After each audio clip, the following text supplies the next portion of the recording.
Moving on, the Maratha reservation row that was set to reach Deputy Chief Minister Devendra Fadnavis's residence today has been brought to a halt. Now, let's tell you that Manoj Jarange Patil has called off his Mumbai march, citing the imposition of Section 144 in parts of Maharashtra.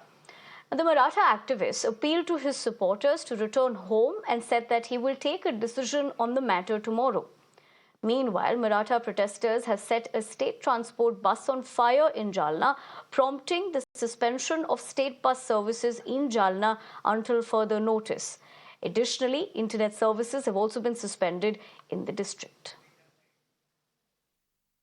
Police आलेत का काय करतात की काय त्यांनी आदेश दिल्यामुळे त्यांना थांबणं आहे असं काही नाहीये. सगळं शांततेचं वातावरण आहे इथं. काही काळजी महाराष्ट्रातल्या मराठा समाजानं करू नका. त्यांचं फक्त म्हणणं आहे तुम्ही सलाईन घ्या आणि संचारबंदी लागलेली त्यांचं नाविलाजी. त्यामुळे समाजात काही गैरसमज पसरू देऊ नका. पोलिसांचा फौजफाटा मोठा लागल्यामुळे जवळपास 5-6 हजार लावले, त्यापेक्षा जास्त. त्याच्यामुळं आपल्याला मुंबई जाता नाही आलं. काळजी घ्या. सगळे शांत राज्यात राहा. राज्यभर सगळ्या मराठा बांधवांनी शांत राहा.